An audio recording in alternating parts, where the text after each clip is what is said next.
Kolonel, serta hadirin semuanya yang nggak bisa saya sebut. Di sini juga ada Pak Jatmiko, Pak Kornadi, semuanya lah. Pertama-tama kita panjatkan puji dan syukur kehadirat Allah Subhanahu wa Ta'ala karena atas perkenankannya kita dapat berkumpul, kita dapat bersilaturahmi, dan terlebih khusus kita dapat lagi menggali apa yang menjadi kebanggaan kita. Kalau dalam susunan adalah segala sumber hukum, masih tetap itu Pak ya, segala sumber hukum ya, kurang lebih demikian. Ini kesempatan emas bagi saya untuk menyampaikan ini, dan saya bangga, saya tersanjung bisa berdiri di depan rekan-rekan untuk menyampaikan materi ini. Memang kalau kita lihat, kalau berbicara Pancasila itu ibaratnya tuh ilmu tua, Pak. Ilmu yang tinggi, ilmu yang tua, dan sulit kita mau berbicara. Saya juga bingung akan membicarakan apa. Nah, di sini saya akan mengulas sisi lain tentang Pancasila, sisi lain yang mungkin beberapa rekan-rekan terlupakan. Kalau kita berbicara sejarah historis, bagaimana konsepnya, siapa penciptanya, siapa yang mencetuskan, saya kira sudah kita bicarakan dulu Pak, zaman SD, SMP, SMA. Bahkan kalau dulu sampai dengan tingkat kuliah juga ada. Sampai ada namanya pola penataran P4, sekian jam, dan sekian jam.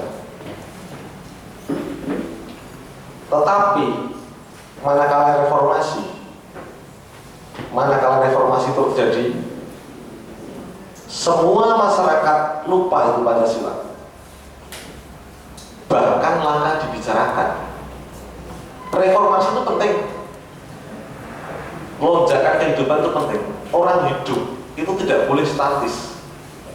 Manakala statis, yang terjadi adalah tidak akan berkembang. Perlu adanya lompatan-lompatan. Reformasi merupakan salah satu lompatan untuk menuju kemajuan. Itu penting. Namun apa yang dilaksanakan di negara kita dalam menjalankan reformasi belum ada kontrol, tidak terkontrol. Akibatnya apa? Ya, salah satunya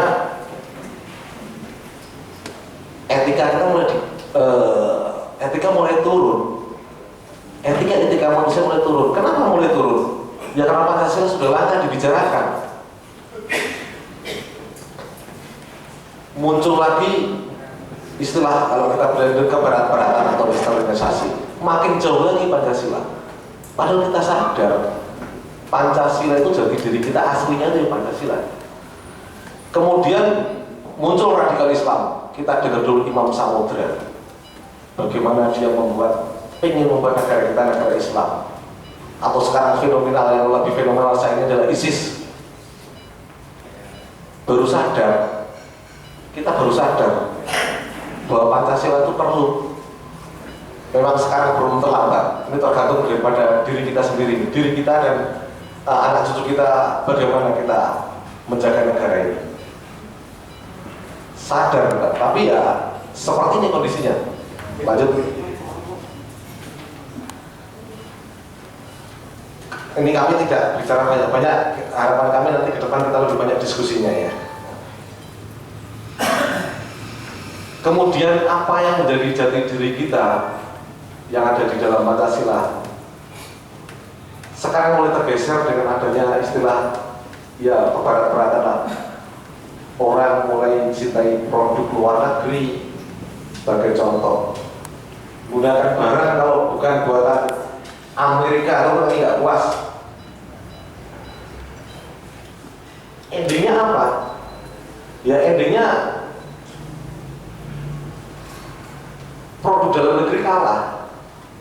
Ini kalau kita berbicara ekonomi pasti goncang. Kita berawal dari rasa cinta tanah air aja bisa mengarahkan ekonomi. Kemudian yang berikutnya lagi, gotong royong makin menipis, sudah pasti. Apa yang saya rasakan dulu waktu kecil tiap minggu pagi ada gotong royong dan sebagainya, sekarang sudah tidak ada. Yang lebih ekstrim lagi kalau kita lihat anak sekolah sekarang, itu udah mengacu seperti sekolah-sekolah di barat yang di film-film itu. Masuk, duduk, tanya-tanya, nggak suka tinggal pergi. Kalau zaman saya dulu SD SMP, kalau SMA sudah enggak, itu namanya masuk sekolah kita tuh salim dulu, salim, baris, salim, masuk kelas, pulang sekolah salim ke guru. Itu sekarang sudah tidak ada. Walaupun arti sebuah salim. Kemudian kita belum berbicara moral. Kalau kita lihat moral kita, narkoba sekarang sedang berlangsung sosialisasi ya di Kalipucang tentang narkoba juga, seks bebas, budaya konsumenisme, budaya pembeli dan sebagainya. Lanjut pertanyaannya,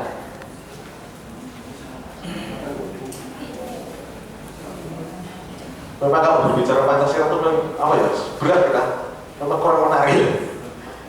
Tadi akan saya berupaya untuk menarik. Lanjut pertanyaannya lagi. Hei,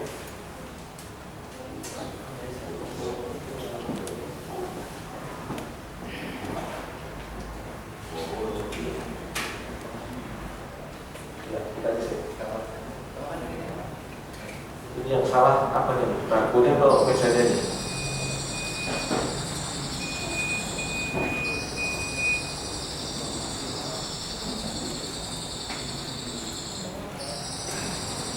Pertanyaannya, mengapa ini terjadi? Kan seperti itu aja nih. Pertanyaan, mengapa ini terjadi?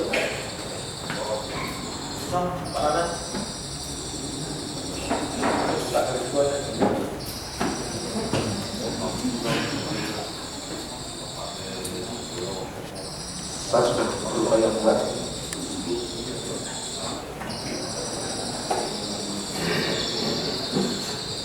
Pertanyaan yang kedua, mampukah bangsa Indonesia mengatasi?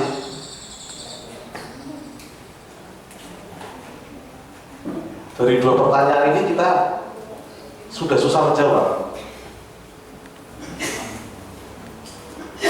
Apa yang terjadi? Setiap orang selalu menyalahkan Pancasila. Pancasila salah, Pancasila seperti ini, Pancasila seperti itu. Padahal yang terjadi, Pancasila tidak akan pernah salah. Bukan